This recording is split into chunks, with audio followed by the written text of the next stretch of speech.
In Islam, for a man to divorce his wife, he only needs to utter the word divorce or talaq 3 times, and then it becomes irrevocable.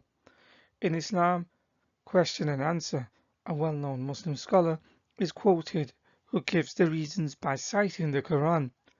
As the initiation of the divorce is primarily in the man's hand and control, the woman is heavily handicapped in obtaining a divorce due to Islamic legalities emanating in part from the Quran.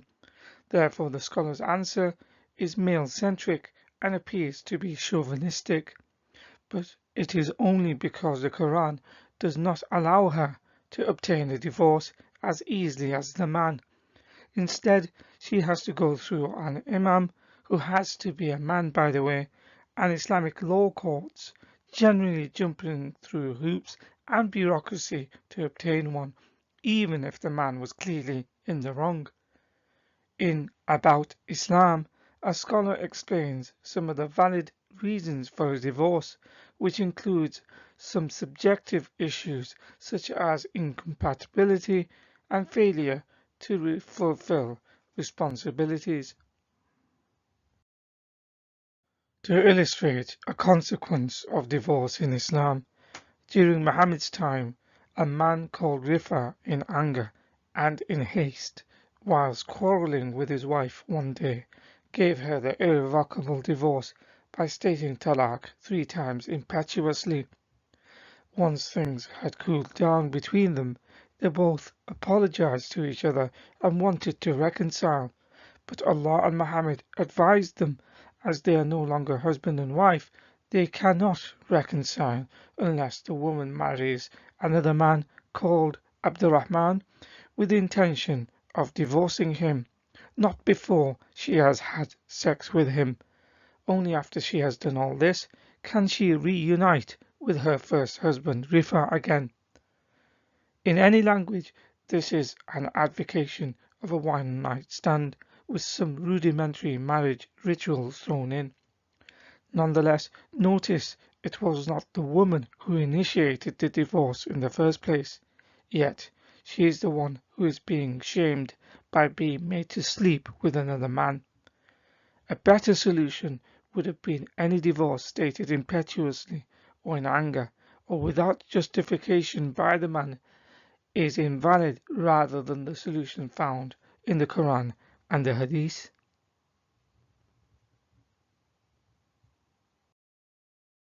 In a reputable Islamic source called Hadith Portal, which self-proclaims to be the largest portal for Hadith explanations and commentaries, contributed by Al-Azhar scholar of Hadith Dr. Mazin al-Sasawi, amongst other prominent scholars, says about Quran chapter 2 verses 229 to 230 and the aforementioned Hadith, quote, Allah has made divorce permissible when it is impossible to continue living together, to eliminate harm and damage, and to resolve the marriage contract if the marriage does not achieve its goals.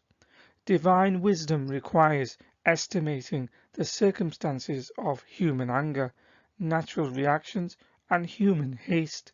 So He, Allah, says in the Quran, divorce is twice, then either keep her in an acceptable manner or release her with good treatment. So He, Allah, gave the husband the right to review during the waiting period after the first and second divorces.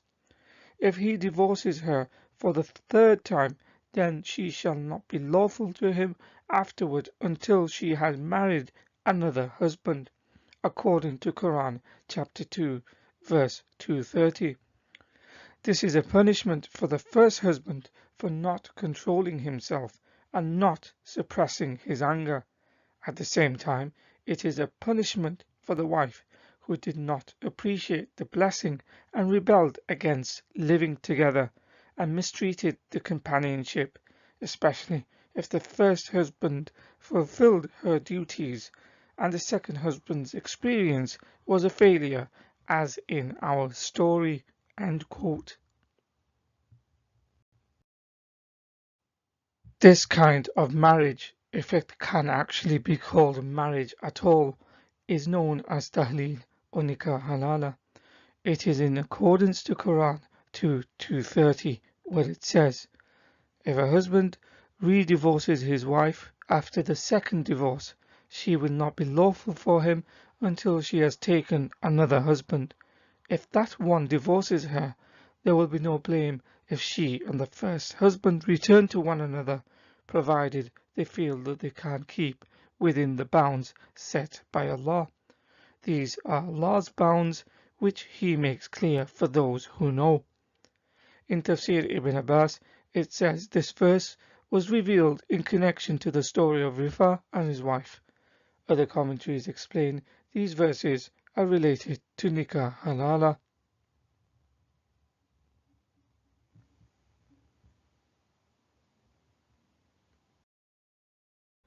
Not only is the woman to have sexual intercourse with this other man, the nature of it is described in Sunan Abu Dawud 2309 when Muhammad says she has to taste his honey and he has to taste her honey.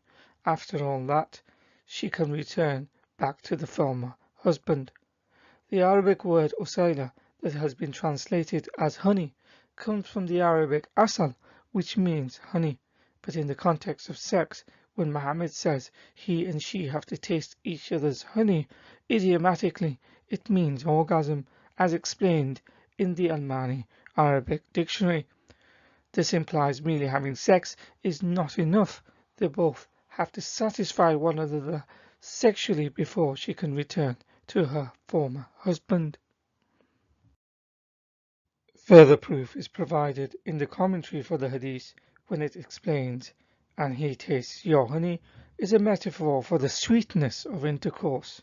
It goes on to say, with the intention of pleasure by the disappearance of the penis glands, and the ejaculation of semen is not a condition contrary to Al-Hasan al-Basri. In Musnad Ahmad, it says that usayla is sexual intercourse. At-Tayyibi said he likened the pleasure of sexual intercourse to the taste of honey, and so it goes on.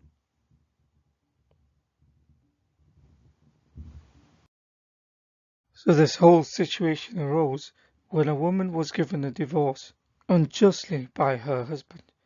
Yet it is the woman who has to go through the humiliation of having sex with another man for simply wanting to return back to her first husband. Further references of this type of Halalah marriage can be found in Sahih Bukhari 2639 and Al-Muwatta Malik 2817. Even in the hadith as found in Sahih Bukhari, Muhammad's companion Abu Bakr blames the woman for the content of her discussion with Muhammad. At no point does he or any of his companions express sympathy for the woman or blame Muhammad for asking her to have sex with another man just for wanting to reconcile with her first husband.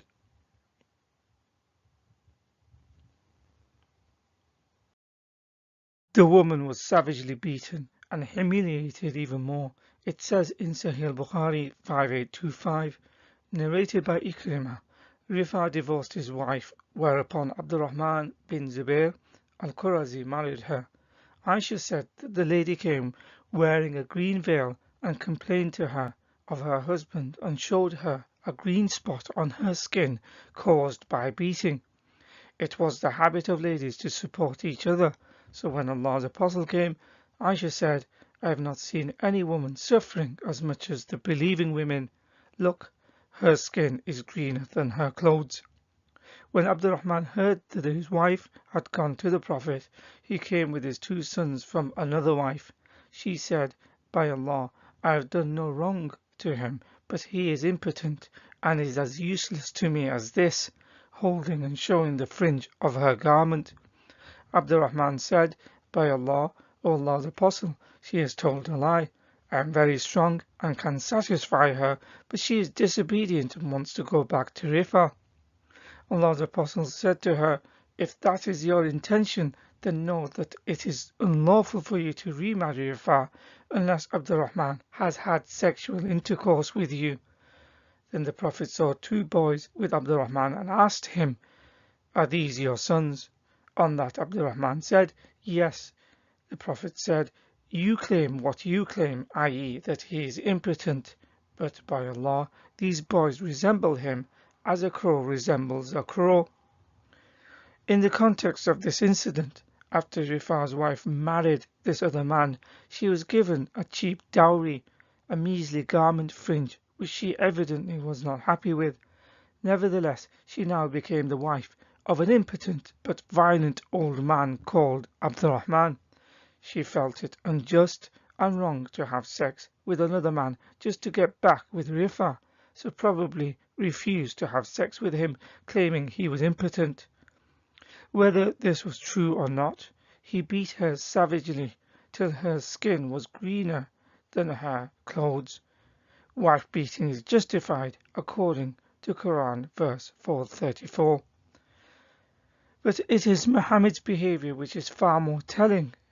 Instead of commending her for refusing to have sex with this man, or praising her determination in wanting to reconcile with her husband, or how cheaply she was given away in marriage solely soon to be divorced again and reunited with her first husband, or say anything about how severely she was beaten, for which even Aisha and Muslim women were being treated worse than non-Muslim women. Muhammad sides with Abdurrahman and says she needs to have sex with him, and on top of all this, accuses her of lying. In the aforementioned hadith, Muhammad conflates impotency with infertility. These two things are not the same thing. For example, when he asks Abdurrahman, "Are these your sons?" Abdurrahman said yes. Then Muhammad said to Rifa's wife, "You claim what you claim, i.e. that he is impotent, but by Allah, these boys resemble him as a crow resembles a crow." So he implies she is lying that he is impotent as he has two sons. Medical articles explain the difference between infertility and impotency. Muhammad should have known this if he was inspired by God to be a prophet. In the health site website, it says most people get confused between these two terms. It seems Muhammad did too. As this is an Islamic teaching, there are Muslim scholars who, for a fee, act as Halalah husbands. It says in India Today, dated August 16, 2017, titled "Exposed How Mulvis," this is an Indian subcontinent expression for Muslim scholars, take money for one-night stand with divorced women trying to save marriage. Going on to say, India Today's investigative team has exposed the dark side of Nikah Halalah and found out how religious scholars are charging money for one-night stands with divorced Muslim women, and it goes on. Due to the injustice towards women and their exploitation by men, in March 2018, the Supreme Court of India issued a notice to the Indian government on trying to ban Nikah Halalah. In a BBC report by Athar Ahmad in 2017, he found that Halalah marriage is common within certain South Asian Muslim communities in the UK. The article is titled "The Women Who Sleep with a Stranger to Save Their Marriage," states that a number of online services are charging divorced Muslim women thousands of pounds to take part in Halalah Islamic marriages. Going on to say women are paying to marry, have sex, and then divorce a stranger so they can get back with their first husbands. The report uncovered many instances where women were socially and sexually exploited by religious figures. As this is an embarrassing subject, especially for modern Muslims with a libertarian outlook, they will say Nikah Halalah is not allowed in Islam by quoting Sunan Abu Dawud 2076. If anything, this is not proof it is not allowed. As shown already, quite clearly it is allowed in Islam. If anything, it is proof of the contradictions in Islam, as it contradicts Quran 2:230, which is a higher source, and Sahih al-Bukhari, another higher source, and other sources still, such as Muwatta Malik, a book that is considered by Imam Shafi as the most authentic book after the Quran. What's more, it even contradicts itself, as a hadith was cited from Abu Dawud where it says it is allowed when Muhammad said they have to taste each other's honey. The point is, there is no getting away from the fact that there are sources regarded higher than Abu Dawud where the practice is permitted, and thereby it is still practiced today by Muslims. So in conclusion, in Islam, divorce rules are skewed in the man's favour, as it is simpler for a man to obtain divorce than a woman, a restriction ensconced from within Islam's own sources. The peculiar practice of Halalah marriage is according to the instructions found in the Quran and Hadith, which entails a woman has to have sex with another man with the intention of divorce, so she can reconcile with her first husband. In any other language, it is no different from a one-night stand. During the time of Muhammad, a woman was unfairly divorced by her husband. She had to marry and have sex with another man just to get back with the first husband. She eschewed from having sex with him, so he savagely beat her up. She approached Aisha for help, who claimed Muslim women suffered more than any other women. Aisha turned to Muhammad to mediate. Instead of helping the woman, Muhammad ordered her to return to the man and submit to his sexual desires. Muhammad did not say a word against the man for beating her to the point that her skin became greener than her clothes. He also accuses her of lying. Her feelings and opinions did not matter to Muhammad. Her own body had to be used for a matter at which she was not at fault with. The whole incident is degrading to women. There are cases of modern-day Muslims who call themselves scholars no less, acting as halala husbands for a fee, whose only job is to have sex with a divorced woman so that she can return to her first husband. If all this is not evidence of the utter falsity of Islam as a divinely ordained religion, then there is not much more convincing to be done. Here is a religion that cannot sink much lower in terms of its depravity, especially for women.